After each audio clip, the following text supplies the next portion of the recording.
भगवान सर्वगुण स्वरूप और भक्ति। गीता में समग्र सर्वगुण की मुख्यता।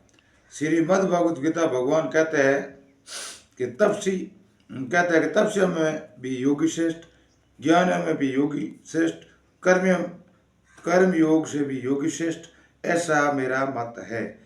अतः अर्जुन तू योगी हो जा। इस प्रकार योग की महिमा बताकर फिर भगवान कहते हैं, संपूर्ण योगियों में जो श्रद्धावान भक्त मुझे तत्लीन हुए मन में प्रेम पूर्वक मेरा भजन करता है, वे मेरे मत में सर्वश्रेष्ठ योगी।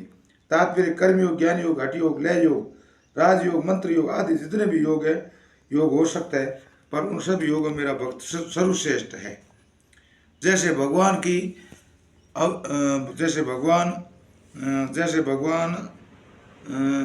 बात चले तो भक्त उसी में मस्त हो जाता है, तो उसको दूसरी बात सुहाती नहीं। ऐसे ही ये भक्त की बात चली तो भगवान ही मस्त हो गए, दूसरी सब बात हम भूल हुए, पर उनके भीतर भक्त की बात कहने का प्रभाव उमड़ पड़ा। अर्जुन को द्वारा प्रश्न किए बिना ही भगवान ने अपनी तरफ से 7 अध्याय शुरू कर दिया। 7 अध्याय में भगवान ने अर्जुन से कहा कि मैं विज्ञान सहित ज्ञान कहूँगा, जैसे तुम मेरे समग्र रूप को जान जाएगा, जिसको जानने के बाद फिर कुछ जानना बाकी नहीं रहेगा। अंत में भगवान समग्र वर्णन करते हुए भगवान कहते हैं, जरा और मरण मोक्ष पाने के लिए जो मेरा आश्रय लेकर यत्न करते हुए ब्रह्म को संपूर्ण अध्यात्म और संपूर्ण कर्म को भी जान सकता है, जो मनुष्य अधिभूत अधिदेव और अधि एक सहित मुझको जानते हुए युक्त चेता मनुष्य अंतकाल में मुझे ही जानते हैं अर्थात प्राप्त होते हैं। गीता भगवान ने जन्म मरण की बात को कई जगह पर जन्म मरण की बात कही, श्लोक में कही। तात्पर्य जो भगवान की भक्ति करता है वह जरा और मरण दोनों से मुक्त हो जाता है, अर्थात उसको शरीर रहते हुए वृद्धावस्था दुख नहीं होता है, और गीता के विषय में दुख नहीं, गति के विषय में दुख नहीं होता है। मरने के बाद मेरी गति क्या होगी, भगवान का आश्रय लेकर यत्न करते हैं, इसलिए भगवान समग्र को जान जाते हैं, विज्ञान सहित ज्ञान को जान जाते हैं। ब्रह्म निर्गुण निराकार अध्यात्म अनंत जीव कर्म सृष्टि रचना क्रम ज्ञान निर्गुण का विभाग अधिभूत अनंत ब्रह्मांड अधिदेव हिरण्यगर्भ ब्रह्मा आदि यज्ञ अंतर्याम विष्णु विज्ञान सर्वगुण विभाग, इन दोनों में विभाग शरणागत भक्त जान जाता है। कारण कि समग्र ज्ञान विचार से नहीं होता, प्रयुक्त शरणागत होने पर भगवत कृपा से होता है। यह एक बात विशेष ध्यान देने की है कि निर्गुण निराकार ब्रह्म का नाम भगवान समग्र के अंतर्गत आ गया।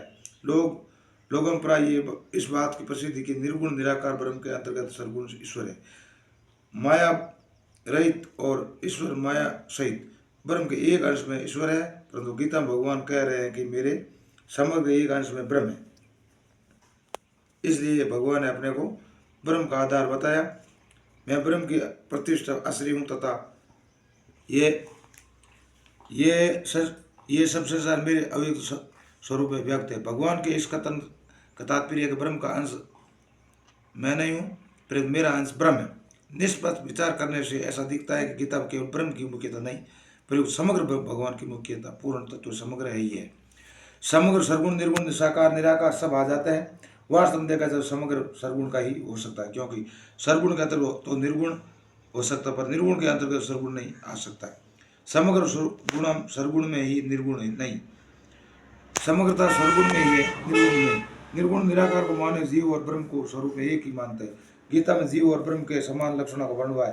भगवान देह वाले जीव के जो लक्षण है वही लक्षण देह रहित ब्रह्म के भी है। तात्पर्य हुआ कि देह सहित होने से जो जीव है वही देह रहित होने से ब्रह्म है।